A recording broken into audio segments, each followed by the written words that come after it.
everyone, this is Megan from Social Flow. Today we're going to go over some of the advanced features in Social Flow, some bells and whistles you may have missed during the regular onboarding process. Now first, I'm going to go to the Compose box. And here you'll see we've added a new feature whereby you can favorite or star accounts. So if you have access to multiple Facebook pages or Twitter accounts, you can hold down the Shift button and click on the name to favorite those accounts. So for the ones you use most often, they will now appear at the top of the list every time you open the Compose box. To unstar or unfavorite these accounts, simply hold down the Shift button again and click on the name of the account. Now, some of you may have noticed you may or may not have the branded content icon here that looks like a handshake icon, or the breaking news icon. To enable those features, simply go to the account settings for that page.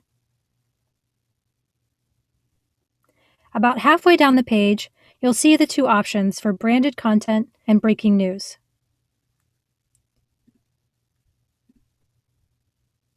Now keep in mind, Facebook has to whitelist your page in order for the breaking news option to work. So even though you can enable it here in Social Flow, the banner will not appear on the post unless Facebook has whitelisted your page for breaking news.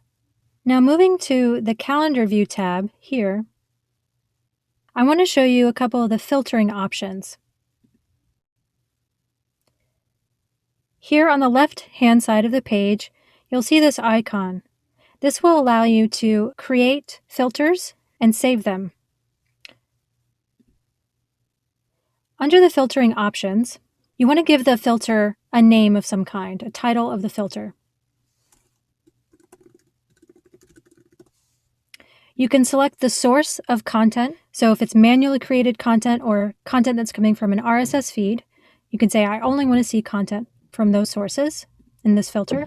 You can filter by post type, meaning if it's a publish now, optimized, or scheduled post.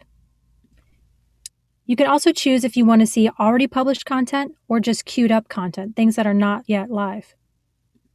You can also filter by a search term, i.e. travel is the example here. And you can save the specific social accounts for that filter so that when you use the filter, you're only looking at content for those social accounts. Here on the Calendar View page, you'll see you have the option to select multiple social accounts in your view. So to make it easy, in the filter option, you can say, I want to save those accounts within this filter view. You can also edit any of the filters you've created to make sure that it represents everything you need in the filter.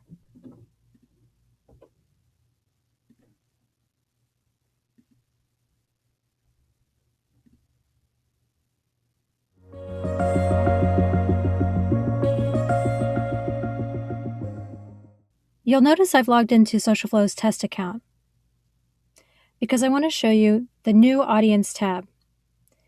If you decide to integrate Google Analytics with Social Flow, you'll be able to track and see pages that are receiving visitors on your website through Social Flow.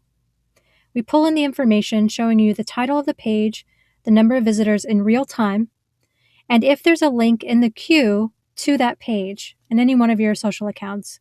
And this way, you can strategically choose to push out links to pages that are either already getting a lot of visitor traffic or to pages that are not getting enough visitor traffic. Now, to integrate Google Analytics with Social Flow, you'd go through the same process as if you were adding a social account. However, at the bottom of the social accounts page, you'll see this section in gray, Add Helper App. This dropdown will allow you to select Google Analytics, and you'll see a pop-up window asking you to authorize your account.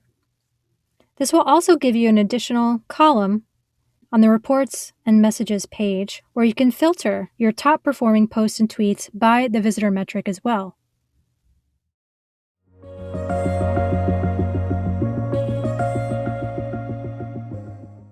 For those of you who saw the original training video, you may remember that I mentioned that you have the ability to add RSS feeds into Social Flow to pull in content from your website automatically. Now to add a feed, there's a shortcut here from the main Publish page. We click that, It'll go directly to the content sources list of all of the RSS feeds here that we see. You'll see that the type of content feed is already selected. Now we simply paste in a feed URL. We'll click Next. You'll see that we've read the feed. We've been able to pick it up here. Then we need to attach it to the social account that you want to use it for. And keep in mind, you can use the same RSS feed for multiple social accounts. Now you have the option here to add all existing items. This is typically the last 20 to 30 items on the RSS feed, if any of that content is still useful. Mostly, we just go with the most recent item. Now you can add the feed here with all of the default settings, or you can go to Add and Customize to customize any of the settings. Now first you'll see the feed is currently off. You actually want to wait until you've modified all the settings that you need to before you turn it on, to be sure that whatever you've modified is applied to the content that gets pulled in first. If you have multiple RSS feeds and they are split up by categories or events, it might be useful to label the feeds as you add them to Social Flow so that you can easily pull a report of those types of content. If you have one main RSS feed, as many clients do, you may not need the labeling. We can automatically add a label for you based on the category field in your RSS feed if you have one. If you plan to use a template that will pull in several lines of text for your Facebook post, we can allow whitespace, meaning paragraph returns. This will make more sense when I talk about the templates. The default message status controls how the content comes into Social Flow and how it may potentially go out. The hold status is the safest option. This will allow you to have the content brought in on hold, and it will sit in the queue and wait for you to edit and customize, and then change it to optimize, schedule, or publish. The optimize feature here, if you plan to not make very many edits to the content before they go out, you can have Social Flow automatically optimize the content for you and start to send that content out from the feed at the optimal time without any manual intervention. If you have a breaking news feed or a feed of content that must send out immediately, you can select the Publish Now option so that all the items that come in from the RSS feed immediately go out.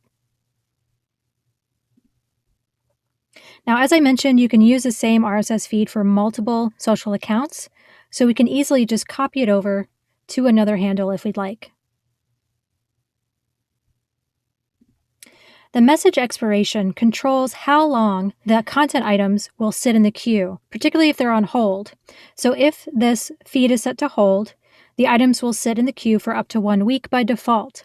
And at the end of the week, if you haven't sent the item out, we will expire it out of the queue for you so you don't end up with a huge backlog of content. You can customize this time frame. If you were to set the feed to optimize, this would control the optimization window. So the item would come into the queue and automatically be optimized for 1 day or 1 week or whatever you decide from this customized dropdown.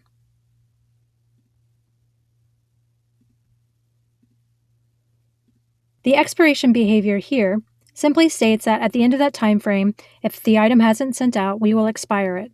However, you can select that the items must publish by the end of that expiration. This is not necessarily a safe option if you need to review any content before it goes out.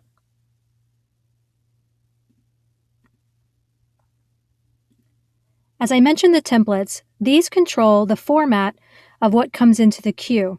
By default, we're going to pull the article title and the article's URL, and that will be the starting copy for the Facebook post or the tweet. However, you can customize that with any one of these other template options.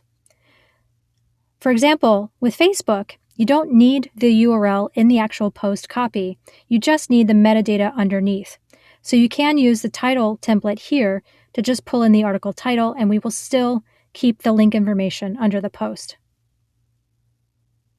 Prefix or postfix allows you to automatically have some text at the beginning of every post or tweet, or some text at the end. Prefix could be something like breaking news : postfix could be a hashtag.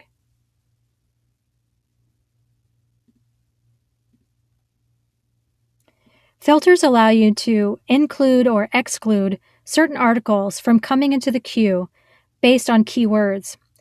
Those keywords need to be text-based and apply to the title or whatever template that you use here.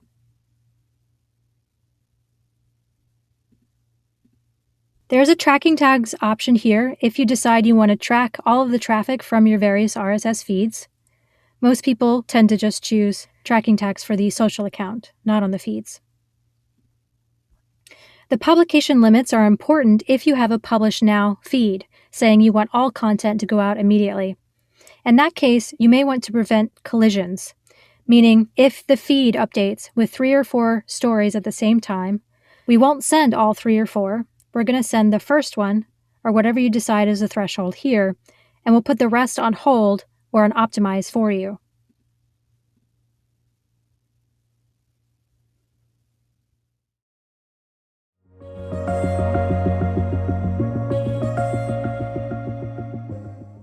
So the last thing I'll mention today is just a few troubleshooting tips.